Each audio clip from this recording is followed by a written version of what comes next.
This is a time of great crisis for the preservation of American individual civil rights and for the preservation of traditional American national sovereignty. It is very interesting that at this time, when the desire for the people for greater relaxation of gun controls in the United States is met in Washington with a government which is determined to undermine the rights of American citizens. The government, realizing that gun rights are very popular with Americans, is trying to do an end run around Americans' rights. The government officials are trying to do this by preservation, promotion, and implementation of a treaty, the effect of which would be to undermine some of the traditional rights of law-abiding American gun owners. So this is a case when American leaders, or some American leaders, are trying to undermine American sovereignty in an attempt to undermine the Second Amendment individual civil right to keep and bear arms of law-abiding American citizens. In recent weeks and months, the polling data have indicated a tremendous upsurge in support for the rights of American citizens, for law-abiding American citizens to keep and bear arms. For the first time in many years, these polls are indicating that desires on the part of the public for more gun controls in the United States is declining to the point where it has been lower since these polls have been taken. That is, it is lower than it has been in over many, many years. At the same time, we have a government in Washington which is led by a president who, during his public career, has committed himself to the most stringent gun controls one can possibly imagine in these United States of America. Now here he is, President of the United States, determined to promote gun control in the United States, faced with a public which is reacting against his proposals, against gun control, and against the gun control proposals of many members of Congress. So what is he going to do? He's going to promote an inter-American arms treaty, the effect of which would be to enable him to undermine severely the rights of law-abiding gun owners and the manufacturing of and distribution factors in the United States of America.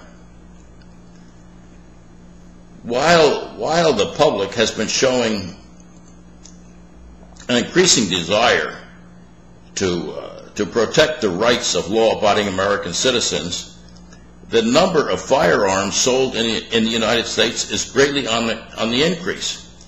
Now, few people realize this, but between 90 and 100 million Americans, think of that, between 90 and 100 million Americans own about 200 million rifles, shotguns, and handguns.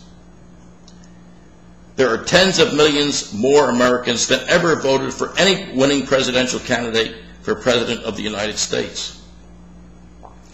This number in itself is huge, but the fact of the matter is, for the last several months, firearms apparently have been selling at record rates in the United States. Probably over 1 million a month, possibly between 1 and 1.5 million firearms sold per month. This is based on FBI checking statistics, which usually determine, by implication, the number of firearms actually sold in the United States. So here, what do we have? On the one hand, a public which is a gun-owning public for all practical purposes. A public which supports the right of law-abiding American citizens to keep and bear arms. At the present time in Washington, we have an administration which is unfriendly to the rights of American citizens to keep and bear arms. Now, trying to obfuscate this position, administration officials and the President himself have been downplaying their attitudes on firearms ownership. However, one thing they are promoting is an inter-American treaty on arms manufacturing and distribution. This treaty, if engaged into by the United States, would form or establish a covenant which would commit the United States to the terms of the covenant.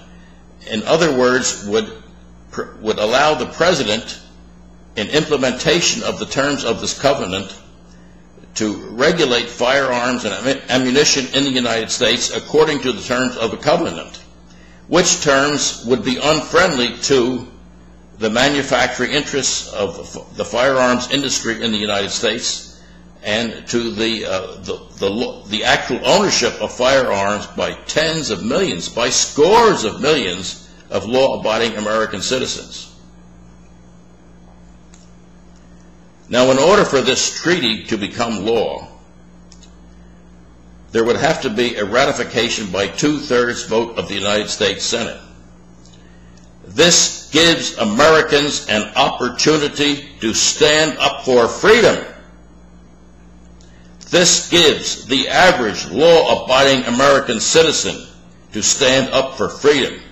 This gives the law-abiding American gun owner and all Americans who love freedom to stand up for freedom and liberty and independence.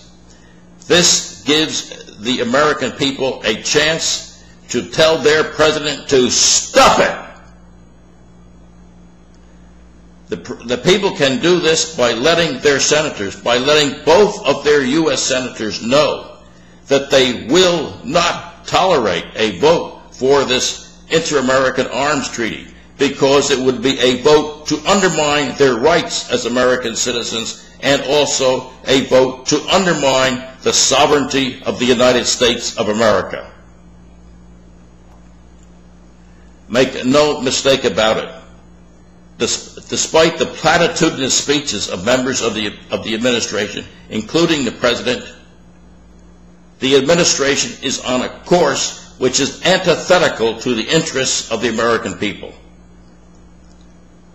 The American people may very well be becoming disenchanted with this administration, and this is an opportunity for the American people to explicitate that opposition to the policies of this administration.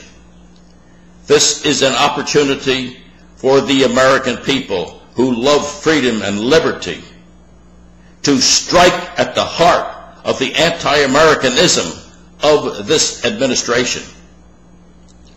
This is an opportunity for individual law-abiding American citizens who have high regard for the traditional sovereignty of the United States to strike at the heart of an administration efforts to undermine the sovereignty of the United States. Americans can kill two birds with one stone. By writing their United States senators, they can let them know that they will not tolerate a vote for this treaty. And the reason they will be killing two birds with one stone is that by acting against this treaty, they let it be known that they will not tolerate an interference with their own individual rights, and they will not entertain any interference with the sovereignty of the United States as a nation itself. The time to act is now. It is time for Americans to contact both of their United States senators and let them know that they will not tolerate a vote for this treaty. They will not tolerate this because it would be an interference with American sovereignty, and it would be an interference with the Second Amendment civil right of law-abiding individual American citizens to keep and bear arms.